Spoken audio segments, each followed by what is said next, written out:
500 वर्षों के संघर्ष और तपस्या के बाद अयोध्या में श्री रामचंद्र जी का मंदिर बन रहा है।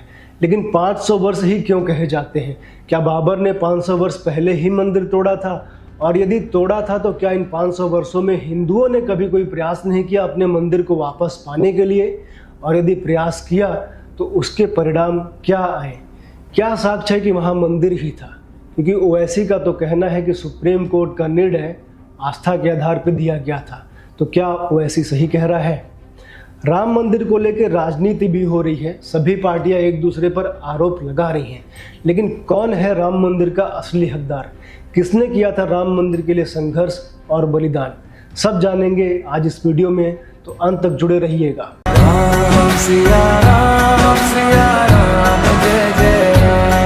1528 ईस्वी में बाबर के कहने पर उसके सेनापति मीर बाकी ने अयोध्या में श्री राम जन्मस्थान का मंदिर तोड़ दिया।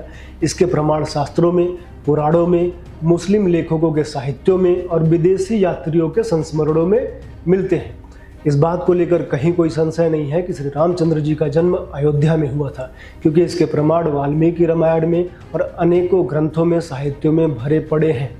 लेकिन जब यह मामला इलाहाबाद हाई कोर्ट में चल रहा था तो मुस्लिम पक्ष ने यह बात उठाई कि कवि तुलसीदास जी तो बाबर के समय के ही थे, तब उन्होंने मंदिर के तोड़े जाने और वहाँ पर मस्जिद निर्माण के विषय में कहीं कुछ लिखा क्यों नहीं है।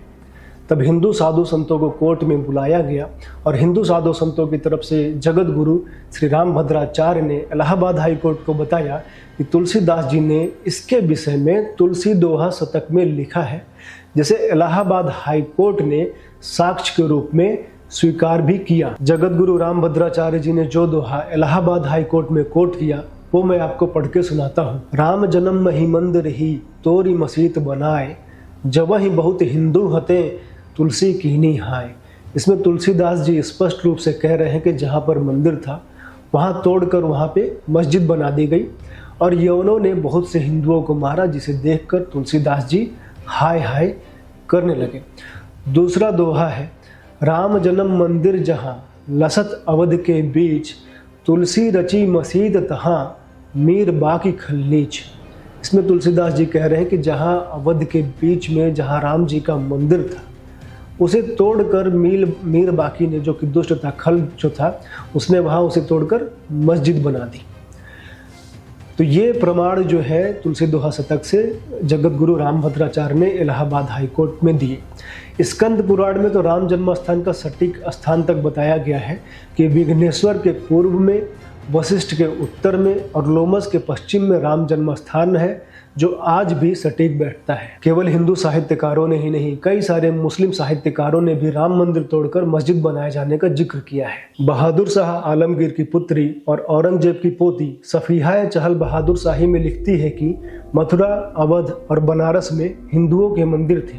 इस्लाम की ताकत दिखाने के लिए उन्हें तोड़ दिया गया और वहाँ मस्जिद बना दी गई। इसमें वह राम जन्मस्थान और सीता रसोई का भी जिक्र करती है।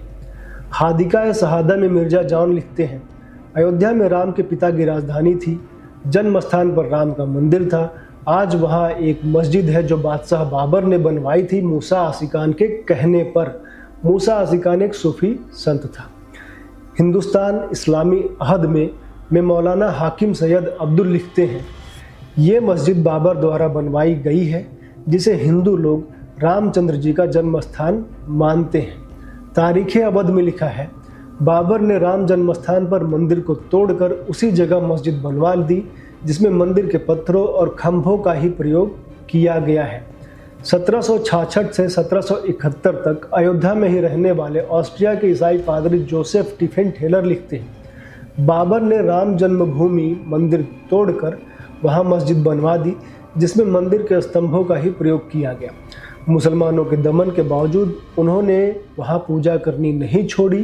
रामनवमी पर वहाँ पूरे भारत के लोग बड़ी संख्या में आते हैं। सन 2002 में इलाहाबाद हाई कोर्ट ने विवादित जगह पे एएसआई द्वारा सर्वे और खुदाई करने का आदेश जारी किया था। एएसआई ने अपनी रिपोर्ट में बताया कि खुदाई के दौरान वहाँ उत्तर भारत शैली के मंदिर होने के प्रमाण मिले हैं। खुदाई के दौरान शिवलिंग और शिवलिंग का जल बाहर निकालने के लिए परनाला, गंगा जी का वाहन मगरमच्छ, यमुना जी का वाहन कछुआ, कमल, गरुड़, नाग और नरसिंह की मूर्तियां वहां पर मिली थी। खुदाई के दौरान 50 से अधिक स्तंभ और स्तंभों पे कलश की चित्रकारी की गई थी। मुस्लिम पक्ष जो पहले कह रहा था कि मस्जिद खाली जमीन पर बनी थी, 50 स्तंभ निकलने के बाद मुस्लिम पक्ष कहने लगा कि वहां पर पहले कनाती मस्जिद या ईदगाह थी, ये उसी के अवशेष हैं। मंदिर के इतने स्पष्ट प्रमाण होने के बावजूद क्या कभी हिंदुओं ने प्रयास नहीं किया अपने मंदिर वापस पाने के लिए? तो देखा जाए तो यह प्रयास कभी रुके ही नहीं। 6 दिसंबर 1992 को जब मस्जिद गिराई गई तो उससे पहले 77 बड़ी लड़ाइयाँ हो चुकी थी मंदिर वापस पाने के लिए। दरअसल ये लड़ाइयाँ तभी शुरू हो गई थी जब मीर बाकी मंदिर को तोड़ने आया था। हिंदुओं का विरोध इतना जबरदस्त था कि वह बड़ी मस्जिद ना बना सका, जबकि मंदिर तो 50 से अधिक स्तंभों पर टिका हुआ भव्य मंदिर था। पहली बार हमले में ही हजारों हिंदुओं ने मंदिर की रक्षा हेतु अपने प्राणों की बलि दे दी थी। प्रसिद्ध इतिहासकार अलेक्जेंडर कनिंघम लखनऊ गजेटियर में लिखते हैं कि 1,74,000 हिंदुओं की लाशें गिर जाने के बाद मीर बाकी मंदिर ध्वस्त करने में सफल हो पाया था। देवी दीन पांडे, महाराजा रणविजय सिंह की पत्नी महारानी जयराज कुमारी हंसावर, स्वामी महेश्वरानंद, समर्थ गुरु रामदास के शिष्य श्री वैष्णव दास जी ने इन सभी ने अनेकों बार मंदिर पाने के लिए आक्रमण किए। मराठों ने भी प्रयास किया और लगभग 4 लाख हिंदुओं ने जन्मभूमि उद्धार के लिए अपने प्राणों की आहुति दे दी। 1856-57 में अयोध्या में हिंदू मुस्लिम के बीच बड़ा दंगा हुआ। तब अंग्रेज भारत में अपनी जड़ें जमा चुके थे और अयोध्या उनके अधिकार में थी। दंगे के बाद अंग्रेजों ने वहां तार की बाड़ लगा दी, जिससे ढांचे के अंदर मुसलमानों का और ढांचे के बाहर हिंदुओं को पूजा करने का अधिकार दिया गया। 1858 ईस्वी में एक निहंग सिख विवादित ढांचे के अंदर घुस गया और वहां पूजन हवन किया। बाहर सुरक्षा में 25 और सिख तैनात थे। उस समय बाबरी मस्जिद के मुतवल्ली ने इसकी शिकायत अंग्रेज सरकार से करते हुए लिखा था कि एक निहंग सिख मस्जिद जन्मस्थान के अंदर घुस गया है और दंगा कर रहा है। मुतवल्ली भी मस्जिद को मस्जिद जन्मस्थान कह रहा है। यहाँ ये बात नोट करने वाली है कि जो मुतवल्ली है वह भी कह रहा है कि मस्जिद जन्म स्थान। इससे यह भी स्पष्ट होता है कि वहाँ मंदिर थे और वो लोग भी उसे जन्म स्थान कह के ही बात करते थे। अकबर के समय में हिंदुओं ने ढांचे के बाहर चबूतरा बना लिया था, जिसे राम चबूतरा कहते थे। हिंदू वहीं पर राम जी की मूर्तियां रखकर उसकी पूजा करते थे।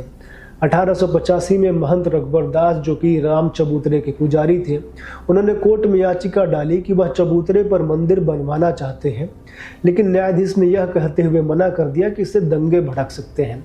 हालांकि उन्होंने वहां पर हिंदुओं के अधिकार की बात स्वीकार की। बाद में इस फैसले को चैलेंज किया गया, फिर भी पक्ष में निर्णय नहीं आया, फिर चैलेंज किया, लेकिन सभी जो है चैलेंज खारिज कर दिए गए। 1934 में बैरागू हिंदियों ने फिर से ढांचे पर आक्रमण किया और तीनों गुंबदों को तोड़ दिया। फैजाबाद के जिलाधिकारी ने गुंबदों के पुनर्निर्माण के लिए हिंदुओं पर 85,000 का जुर्माना लगाया। 15 अगस्त 1947 को देश स्वतंत्र हो गया था। 26 नवंबर 1949 को देश ने संविधान को स्वीकार कर लिया था और हिंदुओं के बीच एक बात फैल गई थी कि 26 नवंबर 1950 को जब देश का संविधान लागू हो जाएगा तो हिंदुओं के लिए मंदिर पाने के सारे रास्ते बंद हो जाएंगे। इसके लिए कुछ हिंदू साधु संतों ने और कुछ प्रशासनिक अधिकारियों ने मिलकर एक योजना बनाई। इस योजना में शामिल थे महंत दिग्विजयनाथ, जो कि गोरख पीठाधीश्वर थे, महंत अभिराम दास, जो कि हनुमानगढ़ी और राम जन्मस्थान के पुजारी थे, दिगंबर अखाड़ा के रामचंद्र परमहंस, फैजाबाद के डीएम के नायर और फैजाबाद के सिटी मजिस्ट्रेट गुरुदत्त सिंह। योजना के तहत 22-23 दिसंबर को हिंदू साधु रामदास ने मस्जिद के बाहर पहरा दे रहे मुस्लिम गार्ड को बेहोश करके मस्जिद के भीतर प्रवेश किया। वहां पर राम जी की फोटो रखी, दिया बाती की, फूल रखे और पूजा पाठ करके वो वहां से निकल गए। उनके निकलने के बाद महंत अभिराम दास और रामचंद्र परमहंस ने सीमेंट, कील और जाली से फोटो को इस तरह से स्थापित कर दिया कि उसे आसानी से हटाया ना जा सके। भोर होते होते पूरे अयोध्या में और आसपास के क्षेत्रों में यह बात फैल गई कि रामचंद्र जी प्रकट हुए हैं और सूर्योदय होते होते हजारों हिंदू वहाँ उस विवादित ढांचे के बाहर उपस्थित हो गए थे। कहानी कुछ यह चलाई गई कि रात को मुस्लिम गार्ड जब पहरा दे रहा था तो उसे एक बहुत ही चकाचौंध कर देने वाला प्रकाश दिखाई दिया। प्रकाश इतना तेज था कि कुछ क्षण के लिए उसकी आंखों की रोशनी चली गई। प्रकाश जब कुछ धीमा हुआ तो उसने देखा कि एक छोटा सा बालक गुंबद के नीचे खेल रहा है। यह चमत्कार देखने के बाद वह बेहोश हो जाता है। फिर जब उसे होश आता है तो वह देखता है कि गुंबद के नीचे राम जी की फोटो, फूल माला और पूजा सामग्री वहां पर रखी हुई है। जब यह बात देश के तत्कालीन प्रधानमंत्री जवाहरलाल नेहरू तक पहुंचती है तो वह उत्तर प्रदेश के मुख्यमंत्री गोविंद बल्लभ पंत से कहते हैं कि आप जाइए, वो जो फोटो है उसे हटवाइए और मस्जिद को फिर से लॉक कर दीजिए। गोविंद बल्लभ पंत लखनऊ से निकलते हैं अयोध्या के लिए, लेकिन फैजाबाद में ही फैजाबाद के सिटी मजिस्ट्रेट गुरुदत्त सिंह उन्हें वहां रोक लेते हैं और कहते हैं कि यदि आप अयोध्या जाएंगे तो उससे वहां दंगे हो सकते हैं और आपकी जान को भी खतरा है। उसके एक हफ्ते बाद ही गुरुदत्त सिंह अपने पद से त्यागपत्र दे देते हैं, लेकिन त्यागपत्र देने से पहले वह मस्जिद को सरकारी कब्जे में ले चुके थे, जिससे वहां किसी का भी, चाहे वो हिंदू हो चाहे मुस्लिम हो, उसका जाना वर्जित हो गया था। फैजाबाद के डीएम के नायर ने भी फोटो हटाने के सभी आदेशों का पालन नहीं किया। उन्होंने तर्क दिया कि इससे वहां पे दंगे भड़क सकते हैं और उन्होंने वहाँ पे धारा 144 लगा के वहाँ पे सभी का प्रवेश वर्जित कर दिया, लेकिन 4 हिंदू पुजारियों को जाने की अनुमति दी कि सुबह शाम जाके वो वहाँ पर दिया बाती कर सकते हैं। इधर 23 दिसंबर के दिन बृहस्पतिवार था और बृहस्पतिवार का दिन था, लेकिन उसके बावजूद मुसलमानों की भारी भीड़ इकट्ठा होती है मस्जिद पे नमाज पढ़ने के लिए, क्योंकि 22-23 दिसंबर की जो रात थी वो उसी दौरान जो है वहाँ पे फोटो रखी गई थी जो प्रकाट हुआ था। तो 23 दिसंबर को मुसलमानों की भारी भीड़ वहाँ पे जमा होती है, लेकिन हिंदुओं की भी भारी भीड़ वहाँ पे थी, तो हिंदू उन्हें वहाँ से भगा देते हैं। लेकिन इसी दौरान एक विद्रोही हासिम अंसारी पेड़ पे चढ़ के कंपाउंड के अंदर कूद जाता है, बाद में गिरफ्तार भी होता है और उसी हासिम अंसारी को मुस्लिम पक्ष बाद में इस पूरे मामले का, ये जो पूरी मुकदमा चला उसमें मुख्य पक्षकार बनाता है और उनके देहांत के बाद उनका लड़का इकबाल अंसारी इस मामले में मुख्य पक्षकार रहता है। 16 जनवरी 1950 में गोपाल सिंह विशारद ने एक हिंदू भक्त के रूप में फैजाबाद कोर्ट में यह याचिका डाली कि गुंबद के नीचे प्रकट भगवान की पूजा अर्चना करने से उन्हें न रोका जाए। 1 अप्रैल 1950 को कोर्ट ने गोपाल सिंह विशारद की याचिका पर एक कमिश्नर नियुक्त किया, जिसका काम था विवादित परिसर का सर्वे कर उसका मानचित्र बनाना। 25 जून 1950 को कमिश्नर ने 2 मानचित्र सहित अपनी रिपोर्ट सम्मिलित कर दी। इस रिपोर्ट के अनुसार परिसर में 2 गेट हैं, पूर्व में हनुमत द्वार और उत्तर में सिंह द्वार। हनुमत द्वार ही मुख्य द्वार है। इस द्वार पर भूमि में गड़ी हुई पत्थर की पटिया है जिस पर लिखा हुआ है श्री राम जन्मभूमि नित्य यात्रा। द्वार के ऊपर हनुमान जी की एक बड़ी सी मूर्ति लगी हुई है। यह द्वार 2 काले कसौटी पत्थरों के स्तंभों पर टिका हुआ है, जिस पर एक तरफ जय तो दूसरी तरफ विजय की आकृतियां हैं। इस द्वार के दक्षिण के बाहरी दीवार पर 12 भगवान की आकृति है। उत्तर की तरफ सिंह द्वार के ऊपर गरुड़ की आकृति है और उसके दोनों तरफ सिंह है। इस रिपोर्ट में सीता रसोई, सीता कूप, सुमित्रा भवन, साधु संतों की कुटी समाधि आदि का वर्णन आता है। 5 दिसंबर 1950 को महंत रामचंद्र परमहंस ने भी एक याचिका डाली। इनकी मांगे वही थी जो गोपाल सिंह विशारद की थी। 1990 में इन्होंने यह याचिका वापस ले ली। 17 दिसंबर 1959 को निर्मोही अखाड़े ने याचिका डाली कि चूंकि राम जन्मस्थान की पूजा अर्चना देख रेख वही करते आ रहे हैं तो मंदिर का रख रखाव उन्हें सौंपा जाए। 18 दिसंबर 1961 को सुन्नी सेंट्रल वक्फ बोर्ड और अयोध्या के 9 मुसलमानों ने याचिका डाली कि विवादित स्थान मस्जिद को दिया जाए और वहां से मूर्तियां हटाई जाए। 25 जनवरी 1986 को एक याचिका डाली गई कि परिसर का ताला खोला जाए और हिंदुओं को दर्शन की अनुमति मिले। 1 जनवरी 1986 को जिला जज के आदेश पर ताला खोल दिया गया। दरअसल ये सब तत्कालीन प्रधानमंत्री राजीव गांधी के कहने पे हुआ था। शाहबानो केस में जिस प्रकार से राजीव गांधी ने सुप्रीम कोर्ट के निर्णय को पलटा था, उन पर कट्टर मुसलमानों के सामने झुकने के आरोप लग रहे थे। दूसरी तरफ 1985 में तमिलनाडु के एक गांव में बड़ी घटना हुई थी जिसमें 1500 हिंदुओं ने इस्लाम अपना लिया था। बीजेपी इस मुद्दे पर आक्रामक थी। बीजेपी हिंदुत्व को लगातार धार दे रही थी। 1984 में राम मंदिर के लिए बजरंग दल की स्थापना हो चुकी थी, इसीलिए हिंदुओं को अपनी तरफ रखने के लिए राजीव गांधी ने ताला खुलवा दिया था। 1 जुलाई 1989 में रामलला विराजमान और स्थान श्री राम जन्मभूमि की तरफ से याचिका डाली गई। 10 जुलाई 1989 को राम जन्मभूमि से जुड़े सारे मामले इलाहाबाद हाई कोर्ट को ट्रांसफर कर दिए गए।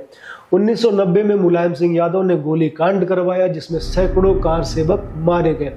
6 दिसंबर 1992 को विवादित ढांचे को कार सेवकों ने तोड़ दिया। जुलाई 1996 में इलाहाबाद में इस मामले की नियमित सुनवाई होने लगी।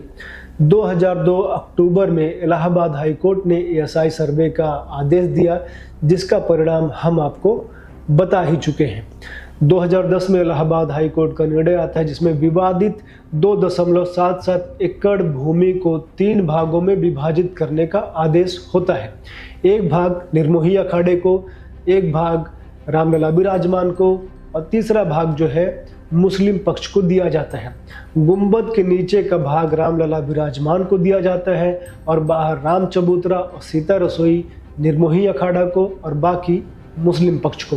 सभी पार्टियां इस निर्णय के विरुद्ध सुप्रीम कोर्ट में अपील करती हैं। 2011 में सुप्रीम कोर्ट ने हाई कोर्ट के फैसले पर स्टे लगा दिया। जनवरी 2018 में भारत के मुख्य न्यायाधीश रंजन गोगोई ने इस मामले को 5 जजों के संविधान पीठ के समक्ष भेज दिया। 8 मार्च 2019 को सुप्रीम कोर्ट ने कहा कि बातचीत से हल निकल जाए तो अच्छा रहेगा और इसके लिए 3 सदस्यीय मध्यस्थ कमेटी का गठन भी किया। लेकिन जब बातचीत से भी कोई हल नहीं निकला तो 6 अगस्त से लगातार सुनवाई हुई और 16 अक्टूबर 2019 को सुनवाई पूरी हो गई। 9 नवंबर 2019 को सुप्रीम कोर्ट ने रामलला विराजमान के पक्ष में निर्णय दिया और मुस्लिम पक्ष को अयोध्या में ही कहीं और 5 एकड़ जमीन देने के लिए सरकार को आदेश दिया। अब आते हैं इसके राजनीतिक पक्ष पे। कई राजनीतिक पार्टियां इसका श्रेय लेना चाहती हैं, लेकिन इसका श्रेय बीजेपी को ही जाता है क्योंकि बीजेपी ने लगातार इसके लिए आंदोलन किया। 1992 में मस्जिद गिरने के बाद इसकी 4 राज्यों की सरकार को बर्खास्त कर दिया गया। उत्तर प्रदेश की सरकार, राजस्थान, मध्य प्रदेश और हिमाचल प्रदेश में भारतीय जनता पार्टी की सरकार थी, लेकिन केंद्र सरकार ने भारतीय जनता पार्टी की 4 राज्यों की सरकारों को बर्खास्त कर दिया। रामलला विराजमान की तरफ से जो अधिवक्ता लड़ रहे थे उनको भी विश्व हिंदू परिषद का ही समर्थन था और विश्व हिंदू परिषद, बीजेपी, RSS ये सब एक ही परिवार से आते हैं। कार सेवकों को इकट्ठा करने में RSS और विश्व हिंदू परिषद का ही योगदान रहा है। अब यह समझने का प्रयास करते हैं कि राम मंदिर बन जाने से क्या प्रभाव पड़ेगा। भारत का प्रभाव विश्व में बढ़ेगा क्योंकि भारत की पहचान सनातन संस्कृति से है और राम सनातन संस्कृति के विराट पुरुष हैं। बाबरी गुलामी का प्रतीक था और उस समाज का कभी भी सम्मान नहीं होता जो गुलामी में जीता है। आज पूरा विश्व सनातन का जितना सम्मान करता है उतना किसी का नहीं करता है। राम मंदिर का बनना हमारे यश को बढ़ाएगा, भारत परम वैभव को प्राप्त करेगा। राम जी का प्रभाव केवल भारत में ही नहीं पूरे विश्व में है, चाहे वो इंडोनेशिया हो, कंबोडिया हो, थाईलैंड हो, वियतनाम हो या दक्षिण कोरिया तक हो। यहाँ तक कि अब्राहमिक धर्मों का जो उद्गम स्थल है वहाँ पर भी राम अल्लाह है और अरबी भाषा में इसे राम और अल्लाह अलग अलग लिखा जाता है। राम का मंदिर बनने से भारतीय समाज भी राम जी के जैसा बनने का प्रयास करेगा। अभी भी लोग उनके जैसा बनने का प्रयास करते हैं, लेकिन फिर भी बहुत से लोग ऐसे होते हैं जो उगते सूरज को ही प्रणाम करते हैं या कहें तो शक्ति को ही प्रणाम करते हैं। ऐसे लोग उस राम को कैसे आदर्श मान लेते जो अपना मंदिर भी नहीं बनवा सका था। तो अब चूंकि राम जी का मंदिर बन रहा है तो जो लोग शक्ति के साथ ही रहना चाहते हैं, उगते सूरज को ही प्रणाम करते हैं, वो लोग काफ़ी तेज़ी से आकर्षित होंगे राम जी की तरफ, उनके आदर्शों पे चलने के लिए। और उसमें ऐसे लोग भी शामिल होंगे जो कभी राम जी के उपासक थे, लेकिन बाद में कालांतर में कुछ किन्हीं कारणों से वो हिंदू छोड़ के अन्य मजहबों में या अन्य जगहों पे चले गए। और जो समाज राम को आदर्श मानेगा वो आदर्श समाज होगा, क्योंकि कानून से तो अपराध के बाद दंड दिया जा सकता है, लेकिन राम को आदर्श मानने वाले समाज में अपराध स्वयं समाप्त हो जाएंगे। वहाँ महिलाओं का सम्मान होगा, परिवार में प्रेम होगा और अधर्मियों का नाश होगा। आज के लिए बस इतना ही। आप सभी को जय श्री राम। वीडियो यदि अच्छा लगा हो तो उसे लाइक कीजिए, शेयर कीजिए, सब्सक्राइब कीजिए। बहुत धन्यवाद। जय श्री राम।